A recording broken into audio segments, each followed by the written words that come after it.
Hey guys, welcome to our channel All Time Knowledge.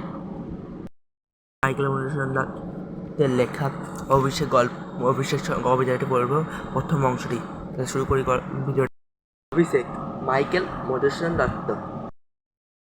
Kanak আসন ত্যাজি বীরেন্দ্র কিশোরী, অর্থাৎ সোনার সিংহাসন ত্যাগ করে বীর যুবক। কনক অর্থাৎ সোনা, আসন অর্থাৎ সিংহাসন, ত্যাজি অর্থাৎ ত্যাগ, বীরেন্দ্র কিশোর অর্থাৎ ইংরেজিকে বলা হয়েছে। ইন্দ্রজিৎ প্রণমিয়া ধাত্রীর চরণে, ইন্দ্রজিৎ প্রণাম করলেন তার ধাত্রী অর্থাৎ ধাইমার চরণে।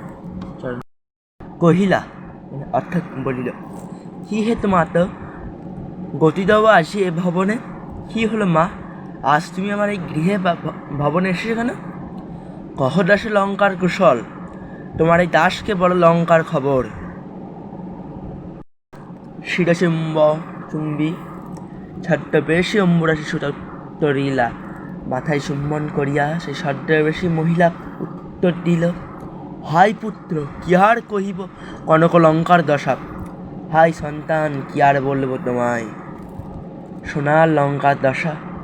ভট্টর রণে প্রিয় ভাই তব বীরবাহু বলি, যুদ্ধের মধ্যে তোমার প্রিয় ভাই বীরবাহু গেছে মারা। তার শোকে মহাসখী রাক্ষসাধিপতি, সসৌন্য সাজেন আজিব যুধিতে আপনি।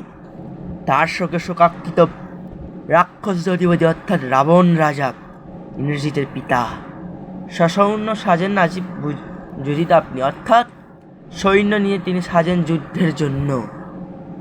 জিজ্ঞাসিলা মহাবায়ু বিস্ময় মানিয়া, সে মহাবীর ইন্দ্রজিৎ মনের মধ্যে বিস্ময় নিয়ে জিজ্ঞাসা করিল, কি কহিলা ভগবতী, কি কহিলে মা? কে বুঝিল কবে প্রিয়ানুজে অর্থাৎ ভাইকে, কে কবে আমার ভাইকে বধ করিল? নিসারণের সংহারিনু আমি রঘুবরে, রাত্রেবেলায় আমি তো রঘুবংশের শ্রেষ্ঠ বীর রামচন্দ্রকে হত্যা করিয়াছিলাম।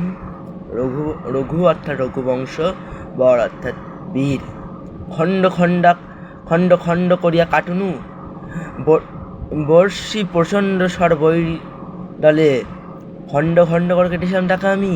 বৃষ্টির জল যেরকম পড়ে সেরকমই আমি তীর ছুঁড়েছিলাম তার দিকে।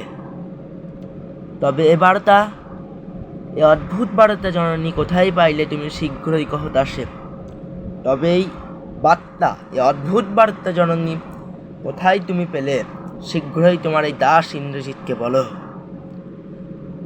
দাস অর্থাৎ ইন্দ্রজিৎ নিজেকে তার ধাত্রী মায়ের দাস বলে অভিহিত।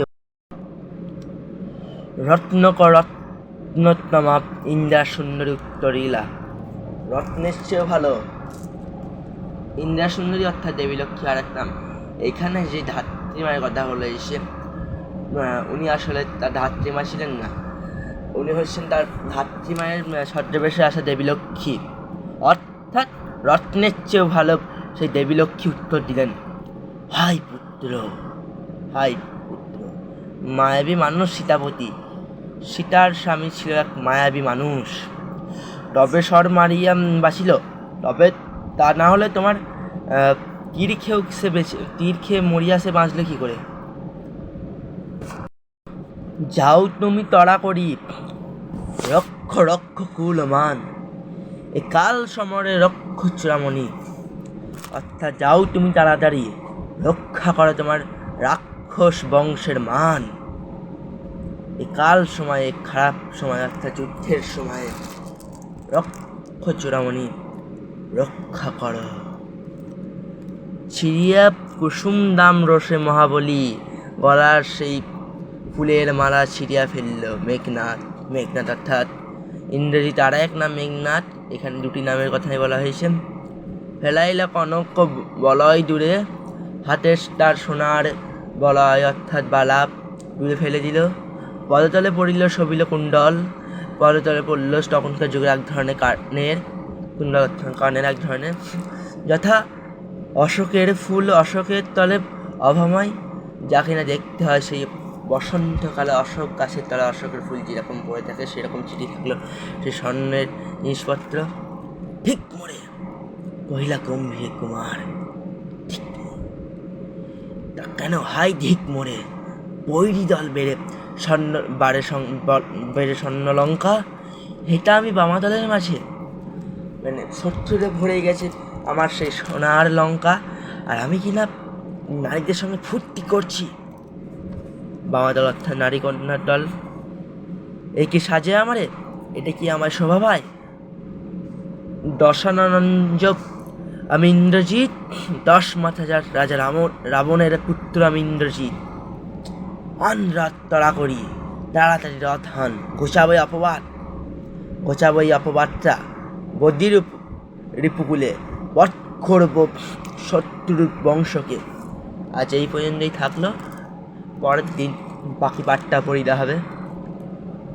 ভিডিওটি ভালো লাগলে লাইক করে দেবেন, সাবস্ক্রাইব করে দেবেন, এরকম আরও ভিডিও পাওয়ার জন্য নোটিফিকেশনটা অন করে দেবেন। Tata, by.